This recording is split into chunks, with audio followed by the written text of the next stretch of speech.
Cuando hablamos de historia, pensamos en las batallas, en los héroes, en los grandes acontecimientos que nos conformaron como nación. Pero la historia la hicieron también millones de seres anónimos que tuvieron una particular forma de vivir y de entender el mundo. Vamos a conocer la historia desde un nuevo lugar, desde las costumbres y el hacer cotidiano de la gente común que vivió aquellos días.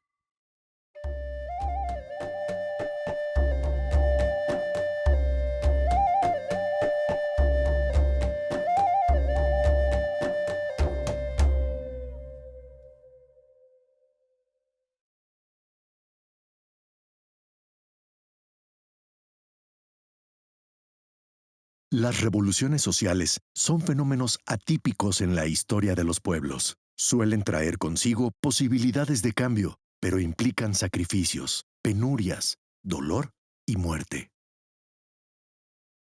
También significan una conmoción que trastoca los valores, los roles, los equilibrios, las relaciones de poder y, de forma definitiva, la vida cotidiana de las comunidades. La Revolución Mexicana inició el 20 de noviembre de 1910, con el llamado que hizo Francisco I. Madero a la lucha armada.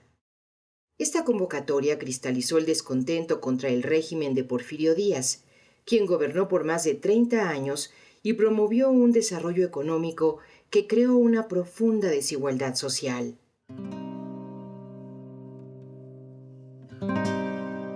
El movimiento fue un largo y complejo proceso que tuvo varias etapas, así como distintas expresiones políticas y formas de organización. Una de las más importantes fue el movimiento zapatista, integrado principalmente por campesinos que fueron despojados de sus tierras y que, agrupados en torno a la figura de Emiliano Zapata, lucharon por el reparto agrario.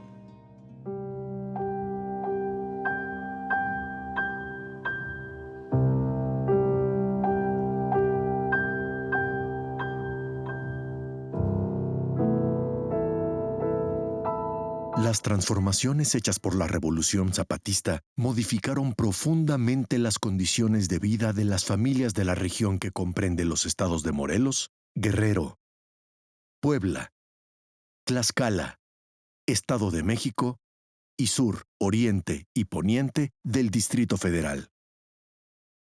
La gente común, las mujeres, hombres, jóvenes, niños y adultos mayores tuvieron que adaptarse a las difíciles condiciones provocadas por la revolución.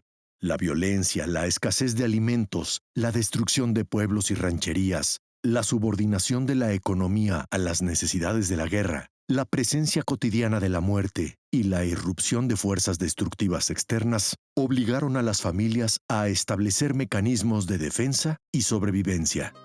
Algunos se incorporaron al ejército zapatista para proteger a los suyos. Muchas familias emigraron a regiones más seguras y otras se aliaron con alguno de los bandos enfrentados. En esas difíciles condiciones, la población tuvo que arreglárselas para continuar con su vida, buscar el sustento, cuidar sus pertenencias, comunicarse con los seres queridos, curar sus enfermedades, darse tiempo para el amor y el ocio, educar a los hijos y seguir viviendo. ¿Qué tanto y cómo cambió la vida cotidiana en la zona de influencia zapatista?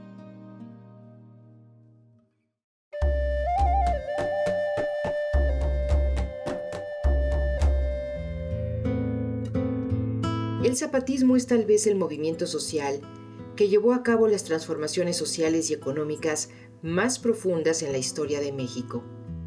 Entre 1913 y 1916, en la amplia región que estuvo bajo su control, el zapatismo expropió las haciendas azucareras y permitió que los pueblos recuperaran su tierra y la sembraran en libertad. Impulsó el autogobierno de las comunidades campesinas e indígenas y promovió la participación de estas para la toma de decisiones, con formas de democracia directa y participativa que le dieron una enorme legitimidad y respaldo. Sin embargo, estuvo en una guerra permanente con sus enemigos, por lo que de manera intermitente el Ejército Libertador Zapatista se vio obligado a establecer campamentos en las zonas montañosas y frías de la frontera de Puebla, del Estado de México y en la abrupta serranía morelense, para allí ocultarse y organizar sus acciones. Miles de personas se encontraron en una situación atípica en la que la convivencia se alteró por completo.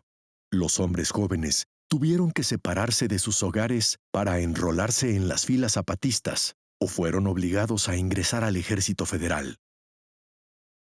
Familias y pueblos enteros huyeron de sus casas para protegerse de la destrucción y buscar refugio temporal en los cerros o en los pueblos reconcentrados. En este contexto, la comunicación escrita adquirió una importancia crucial, pues fue el principal medio para mantener y reforzar los vínculos familiares de amor y amistad. Las cartas, telegramas, instrucciones, recados y consejos escritos fueron los medios imprescindibles para sentir la presencia recíproca de la familia y los seres queridos, para expresar sentimientos, aflicciones, esperanzas y para organizar tareas comunes. Un relato típico lo encontramos en la carta de Gregorio Amaya a su hermano Filomeno en San Nicolás Totolapan, en la que describió los abusos que cometían los enemigos de los zapatistas. Se divierten, gozan materialmente ellos y las soldaderas roban que es gusto, y al que dice algo lo maltratan con obra y palabras. ¡Ay del que intente pronunciar una palabra en defensa! Qué triste que ningún ciudadano goce de ningunas garantías. Se acabó la libertad. Ayer en la mañana en la loma, en una cantina, estaban un sargento, un cabo y 2 soldados muy borrachos, con sus soldaderas, borrachas también, manoseándose deshonestamente sus carnes y cohabitando allí mismo. Esto es lo que de casualidad ve uno.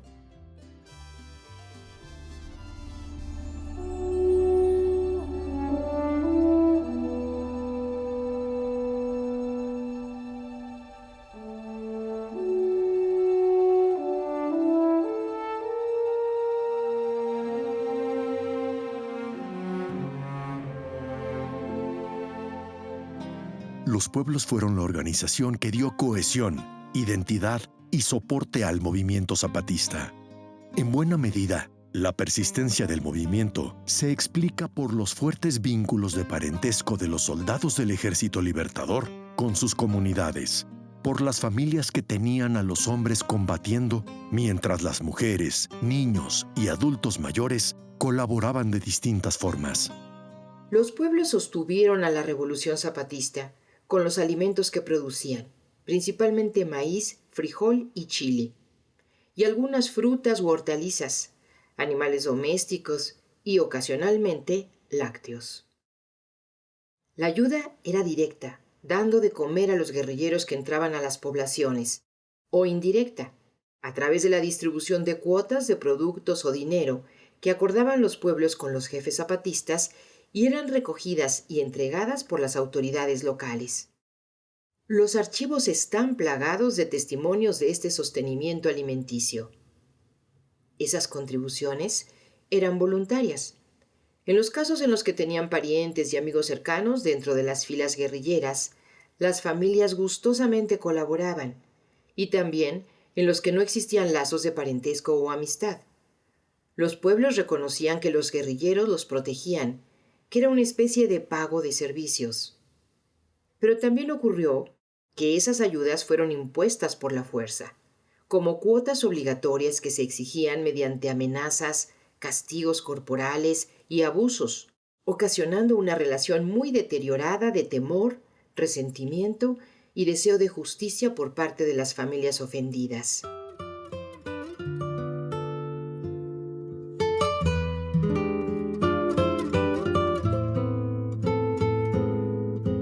Una de las mayores conmociones que sufrió la población civil durante la revolución en la zona zapatista fue la destrucción de sus pueblos, la quema de sus casas, corrales, campos, bosques e iglesias por el Ejército Federal y el Constitucionalista, que recurrieron a una táctica de guerra a sangre y fuego en su afán por derrotar al movimiento. Pueblos como Santa María, Huitzilac, Tetela del Monte, Tepoztlán y Maninalco, entre otros, fueron quemados durante la Revolución. Sus habitantes tuvieron que emigrar y reconstruirlos cuando pudieron.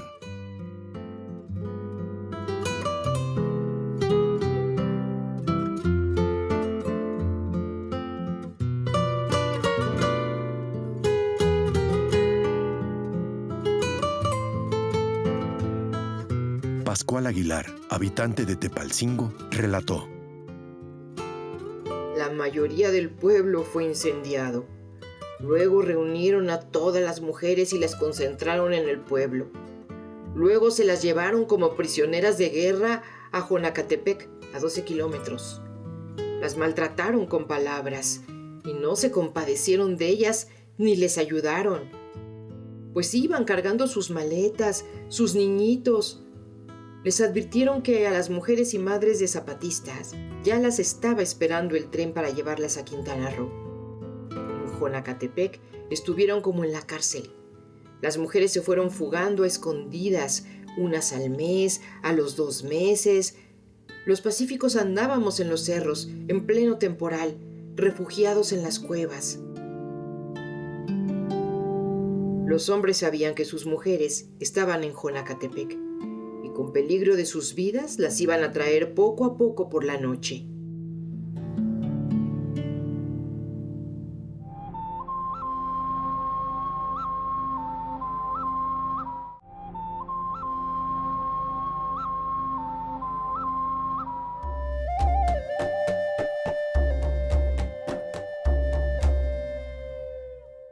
Poblaciones enteras, compuestas mayoritariamente por mujeres, ancianos y niños, fueron obligadas a reconcentrarse en campamentos en las ciudades y pueblos mayores controlados por el gobierno.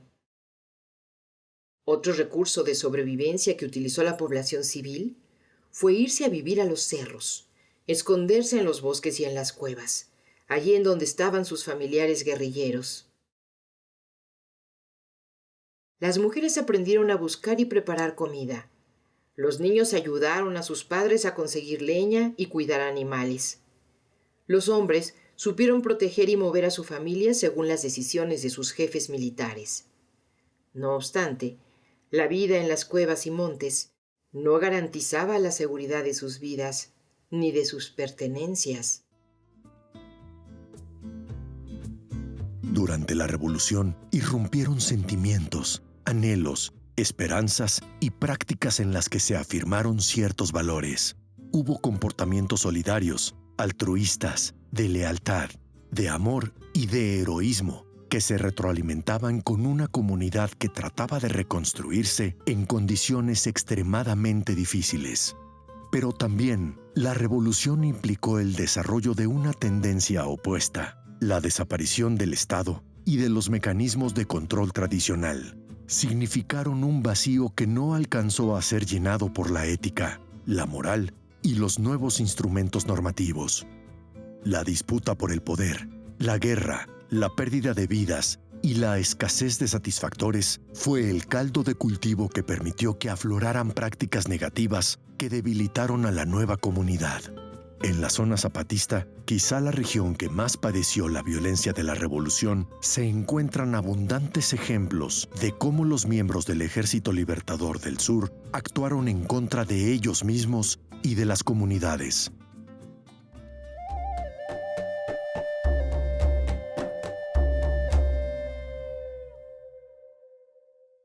En una región como la zapatista, con fuertes identidades étnicas, religiosas y culturales, las familias fueron el principal soporte para el ejército zapatista.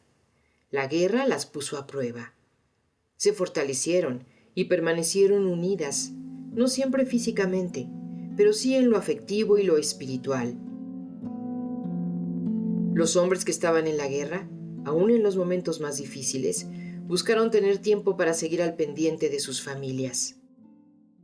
Las mujeres, aunque algunas de ellas se incorporaron a la revolución directamente, la mayoría permanecieron en sus hogares, pero ayudaron a sus hombres de múltiples maneras.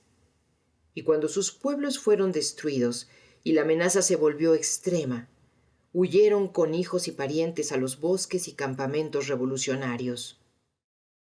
En medio del temor y la incertidumbre, se dieron tiempo para dedicarse al cuidado y la educación de los hijos, al amor y al esparcimiento. En la revolución prevaleció el machismo. Los roles al interior de la familia no variaron. Los hombres siguieron siendo los dominantes y la mayoría de las mujeres continuaron aceptando la subordinación y las tareas domésticas, moliendo maíz, haciendo tortillas, cocinando, llevando alimento, cuidando a los hijos. También hubo muchas mujeres que se incorporaron a las milicias revolucionarias, en las que alcanzaron rangos en la oficialidad media. Incluso, algunas formaron batallones femeniles comandados por ellas mismas, que ganaron fama por su valentía. Otras mujeres encontraron su lugar cobrando las cuotas a haciendas y pueblos o como espías que informaban de los movimientos enemigos.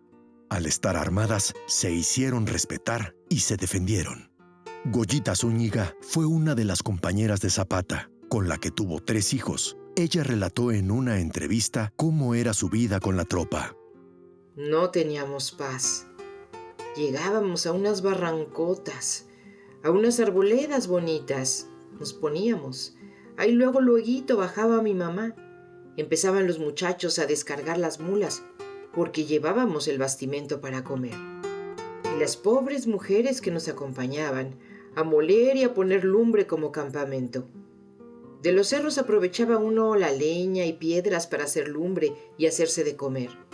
Sí, nosotros siempre andábamos cargando a la paca de cecina. Iban los quesos, había que comer, teníamos que comer. A donde quiera que llegábamos teníamos que comer. Llegaba alguna gente, ahí nos hallaba, en aquel campamento. Pero con todo y lo importante de estos ejemplos, fueron actuaciones excepcionales. La mayoría de las mujeres continuó desempeñando sus roles tradicionales, aunque en condiciones más difíciles.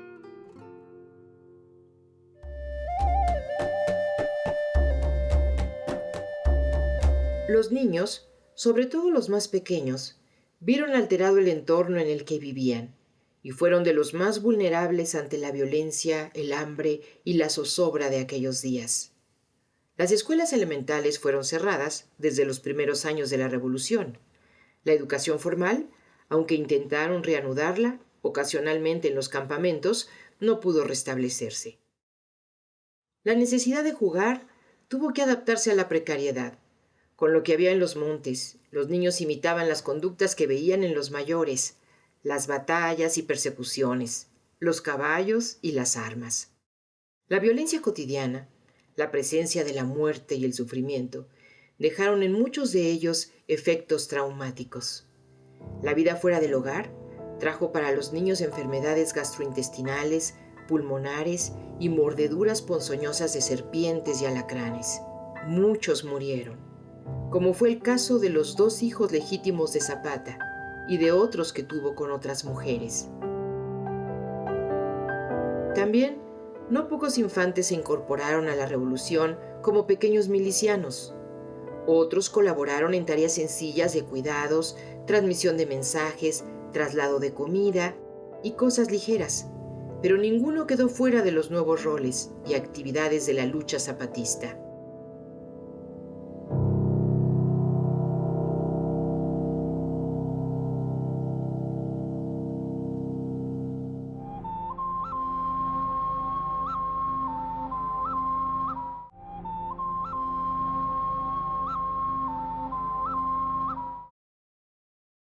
La bigamia fue un fenómeno que ocurrió con frecuencia. Los jefes y soldados zapatistas, por el alejamiento del hogar, por el prestigio y el poder que les daba la revolución, tuvieron mayores oportunidades de tener amantes y sostener relaciones paralelas.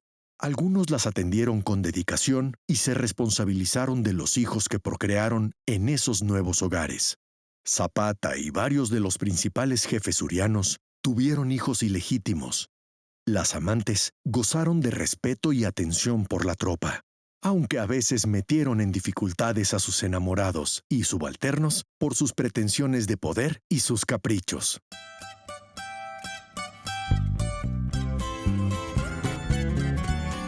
hubo también muchas mujeres engañadas, que luego de tener relaciones sexuales, los hombres no cumplieron sus promesas de matrimonio y por lo mismo, los hijos que procrearon no fueron reconocidos, menos aún cuando fueron el resultado de una violación.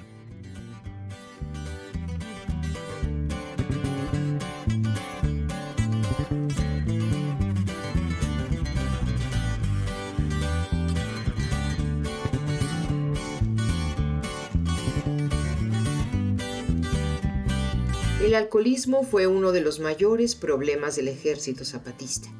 A pesar de la prohibición de venderlo que dictó el cuartel general en 1914. Abundan ejemplos en los que oficiales y soldados se emborrachaban y bajo los efectos del alcohol cometían toda clase de atrocidades. Muchos de los enfrentamientos internos, de las peleas, de los asesinatos entre la tropa, tenían su origen en la embriaguez, al igual que la mayoría de los numerosos abusos cometidos contra la población civil.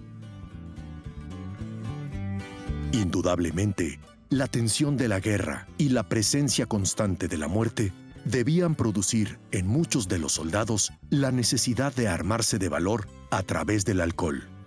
Además, no había controles efectivos que disuadieran esos comportamientos, por lo que en muchas ocasiones había prácticamente impunidad.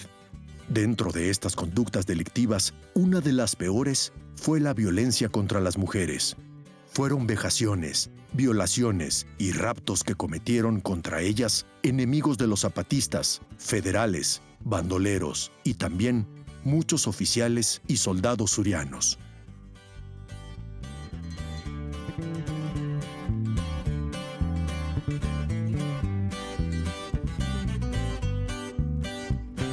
Las mujeres se convirtieron en uno de los blancos preferidos.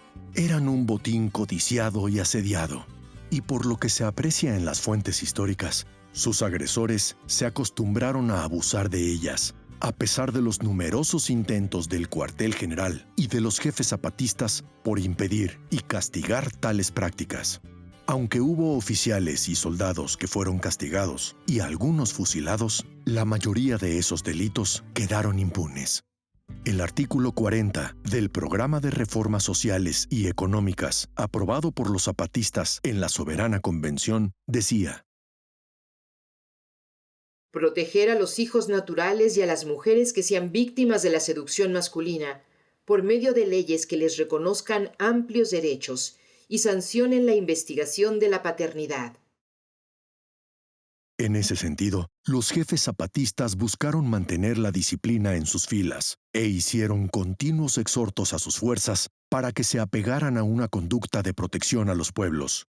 El general Genovevo de la O emitió esta circular el 3 de septiembre de 1915. ¿Ha tenido conocimiento este cuartel general de algunos abusos cometidos por individuos de mala conducta que dicen pertenecer a esta división?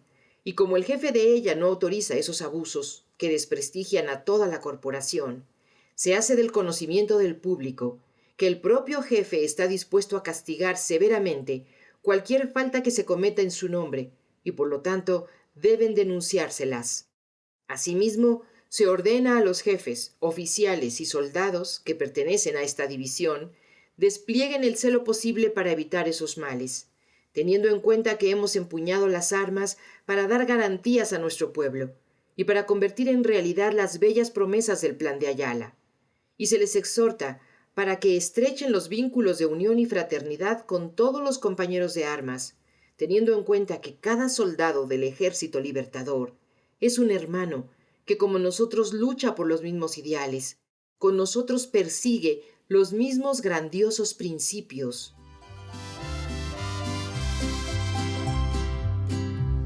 Las mujeres, independientemente de si estaban solas, huérfanas o viudas, o si formaban parte de una familia, sufrieron constantemente este tipo de ataques y humillaciones. La agresión en su contra fue uno de los peores saldos de la guerra.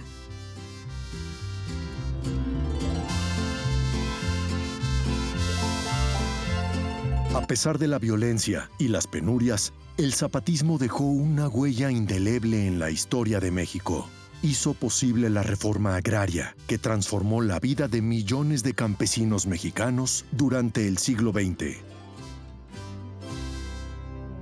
Los ideales de Zapata siguen vivos en el imaginario del México rural y en las luchas populares que desde entonces lo reivindican como un ejemplo y un estandarte.